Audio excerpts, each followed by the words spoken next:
আজকে কোনোভাবেই যদি শেখ হাসিনার পুনরুত্থান ঘটে, অন্তর্বর্তীকালীন সরকারের হয়তো দুই একজন লোক যদি ভিতরে যাদের সম্পর্ক রাখেন সেটা বাদ দিয়ে ওই সরকারের তো কেউ রেহাই পাবেন না, আমরা কেউ রেহাই পাবো না। অন্তর্বর্তীকালীন সরকারের প্রধান উপদেষ্টাকে জানাতে চাই, আপনি উপদেষ্টা হয়তো নিয়োগ করবেন, কিন্তু একটু যাচাই বাছাইয়ের মনে হয় দরকার আছে।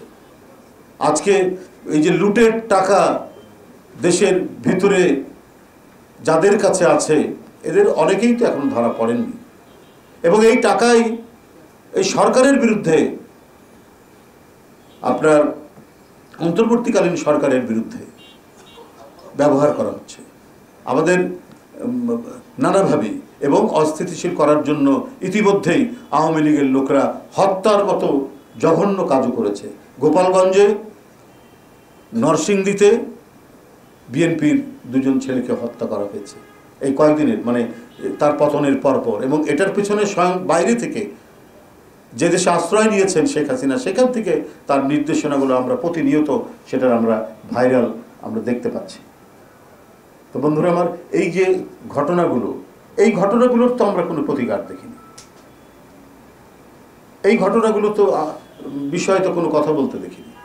অথচ অন্তর্বর্তীকালীন সরকার ছাত্র জনতার আন্দোলনের ফসল, তাদের সাথে তো আমাদেরই, অর্থাৎ গণতান্ত্রিক যে শক্তি সমমনা দল, তাদের সাথেই তো সম্পর্ক হওয়ার সবচেয়ে কথা। আজকে কোনোভাবেই যদি শেখ হাসিনার পুনরুত্থান ঘটে, অন্তর্বর্তীকালীন সরকারের হয়তো দুই একজন লোক যদি ভিতরে যাদের সম্পর্ক রাখেন সেটা বাদ দিয়ে ওই সরকারের তো কেউ রেহাই পাবেন না, আমরা কেউ রেহাই পাবো না। আজকে যদি গণতান্ত্রিক শক্তির ঐক্য না থাকে, এবং দেশে গণতন্ত্রের তো বালাই নাই, দেশের স্বাধীনতা সার্বভৌমত্ব থাকবে না যদি শেখ হাসিনার পুনরুত্থান হয়, আওয়ামী ফ্যাসিবাদের যদি পুনরুত্থান হয়, তাহলে আজকে এই সরকার গভীর চিন্তা ভাবনা করে তো কাজ করা উচিত, এবং উচিত ছিল আরো বেশি আর্টিকুলেশন থাকা দরকার এই সরকারের। সেটি না করে আমরা ক্রমাগতভাবে দেখছি যে মূল স্পিরিটের বাইরে কিছু কিছু উপদেষ্টার যে পদক্ষেপ, এটা আমাদেরকে ভাবিয়ে তুলেছে, এটা গোটা জাতিকে একটা শঙ্কার মধ্যে নিয়ে গেছে। এবং এই কারণেই আজকে সালমান এফ রহমানদের মতো লোকরা কারাগারের ভেতর থেকে তারা অস্থিতিশীল করার চেষ্টা করছেন, এবং যারা এখনো গ্রেপ্তার হননি তারা বিপুল অঙ্কের টাকা নিয়ে সেই টাকা ছিটোচ্ছেন, এবং তারা অস্থিতিশীলতা তৈরি করার চেষ্টা করছেন।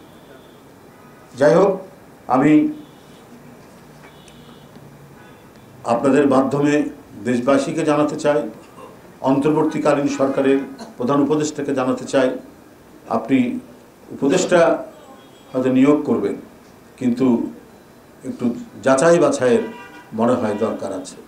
কারো ব্যক্তিগত ইচ্ছা অনিচ্ছা এবং নিজেকে মানে খুব নিরপেক্ষ দেখানোর জন্য এমন কাজ করবেন যে কাজের মাধ্যমে বাংলাদেশে বিপদ ঘনিয়ে আসতে পারে, বাংলাদেশে ফ্যাসিবাদের পুনরুত্থান ঘটতে পারে।